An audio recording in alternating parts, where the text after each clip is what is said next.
कुछ दिन पहले की बात है। मैंने अपने बच्चों की गवर्नेंस जूलिया को अपने पढ़ने के कमरे में बुलाया और कहा, बैठो जूलिया, मैं तुम्हारी तनख्वाह का हिसाब करना चाहता हूं। मेरे ख्याल से तुम्हें पैसों की जरूरत होगी और जितना मैं तुम्हें अब तक जान चुका हूं, लगता है तुम अपने आप तो कभी पैसे मांगोगी नहीं, इसलिए मैं खुद ही तुम्हें पैसे देना चाहता हूं। हाँ, तो बताओ, तुम्हारी कितनी तनख्वाह तय हुई है? 30 रूबल तय हुई थी ना? जी नहीं, 40 रूबल महीना, जूलिया ने दबे स्वर में कहा। नहीं भाई, 30। मैंने डायरी में नोट कर रखा है। मैं बच्चों की गवर्नेंस को हमेशा 30 रूबल महीना ही देता हूं। अच्छा, तो तुम्हें हमारे यहां काम करते हुए 2 महीने हुए हैं? जी नहीं, 2 महीने 5 दिन। क्या कह रही हो? ठीक 2 महीने हुए हैं। भाई, मैंने डायरी में सब नोट कर रखा है। तो 2 महीने के बनते हैं 60 रूबल। लेकिन 60 रूबल तभी बनेंगे जब महीने में एक भी नागा ना हुआ हो। तुमने इतवार को छुट्टी मनाई है, उस दिन तुमने काम नहीं किया। कोल्या को सिर्फ तुम घुमाने ले गई हो। इसके अलावा तुमने 3 छुट्टियां और की हैं। जूलिया का चेहरा पीला पड़ गया। वह बार बार अपने ड्रेस की सिकुड़न दूर करने लगी। बोली एक शब्द भी नहीं। हाँ, तो 9 इतवार और 3 छुट्टियां, मानी 12 दिन काम नहीं हुआ। मतलब ये कि तुम्हारे 12 रूबल कट गए। उधर कोल्या 4 दिन बीमार रहा और तुमने सिर्फ तान्या को ही पढ़ाया। पिछले सप्ताह शायद 3 दिन हमारे दांतों में दर्द रहा था और मेरी बीवी ने तुम्हें दोपहर बाद छुट्टी दे दी थी।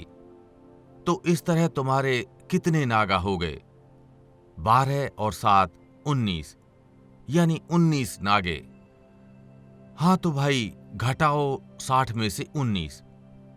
तुम्हारा कितना हिसाब बन रहा है? 41 रूबल, ठीक है ना?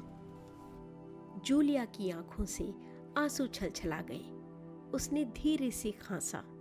उसके बाद अपनी नाक पोंछी, लेकिन उसके मुंह से एक शब्द भी नहीं निकला। हाँ, एक बात तो मैं भूल ही गया। मैंने डायरी पर नजर डालते हुए कहा, 1 जनवरी को तुमने चाय की प्लेट और प्याली तोड़ डाली थी। प्याली का दाम तुम्हें पता भी है। मेरी किस्मत में तो हमेशा नुकसान ही उठाना लिखा है। चलो, मैं उसके 2 रूबल ही काटूंगा। अब देखो, तुम्हें अपने काम पर ठीक से ध्यान देना चाहिए ना। उस दिन तुमने ध्यान नहीं रखा और तुम्हारी नजर बचाकर कोल्या पेड़ पर चढ़ गया और वहां खरोच लगने से उसकी जैकेट फट गई। उसकी भरपाई कौन करेगा? तो 10 रूबल उसके कट गए। इसी तरह तुम्हारी लापरवाही के कारण नौकरानी ने तान्या के नए जूते चुरा लिए। अब देखो भाई, तुम्हारा काम बच्चों की देखभाल करना है। इसी काम के तो तुम्हें पैसे मिलते हैं। तुम अपने काम में ढील दोगी तो पैसे तो काटने ही पड़ेंगे। मैं कोई गलत तो नहीं कह रहा हूं। तो जूतों के लिए 5 रूबल और कट गए। और हां, 10 जनवरी को मैंने तुम्हें 10 रूबल दिए थे। जी नहीं, आपने मुझे कुछ नहीं। जूलिया ने दबी जुबान में कहना चाहा। मरे, तो क्या मैं झूठ बोल रहा हूं? मैं डायरी में हर चीज नोट कर लेता हूं। तुम्हें यकीन ना होता हो तो दिखाऊं डायरी? जी नहीं, आप कह रहे हैं तो आपने दिए ही होंगे। दिए ही होंगे नहीं, दिए हैं। मैं कठोर स्वर में बोला। तो ठीक है, घटाओ 27। 41 में से बचे 14। क्यों, हिसाब ठीक है ना? उसकी आंखों से आंसू बहने लगे। उसके पूरे शरीर पर पसीना छलछला आया। उसकी आवाज कांपने लगी।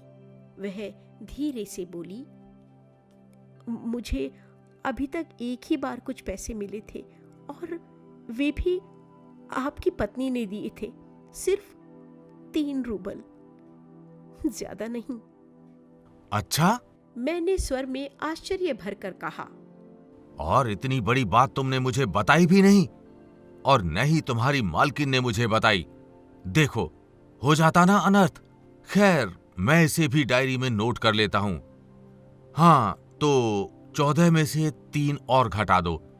इस तरह तुम्हारे बचते हैं 11 रूबल। बोलो भाई, ये रही तुम्हारी तनख्वाह। ये 11 रूबल, देख लो, ठीक है ना? जूलिया ने कांपते हाथों से 11 रूबल ले लिए और अपनी जेब टटोलकर किसी तरह उन्हें उसमें ठूंस लिया और धीरे से विनीत स्वर में बोली, जी धन्यवाद।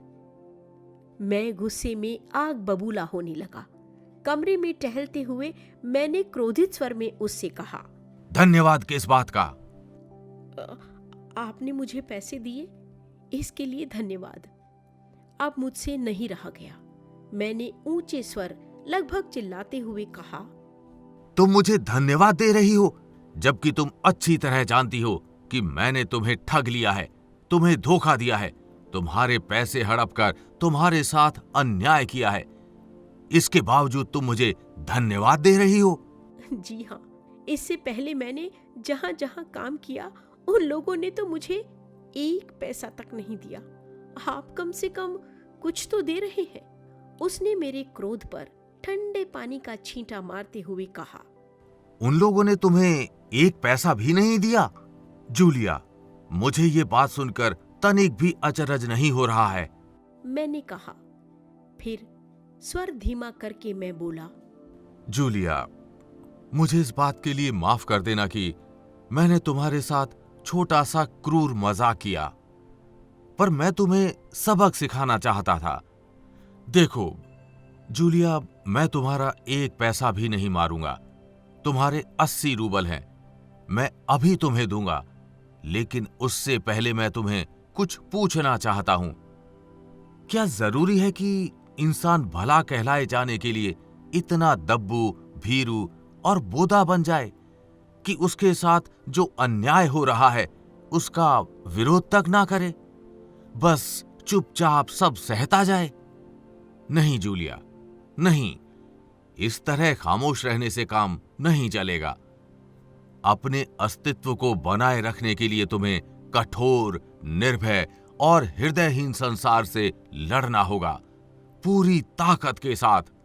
मत भूलो जूलिया कि इस संसार में दब्बू और भीरू लोगों के लिए कोई जगह नहीं है, कोई जगह नहीं है।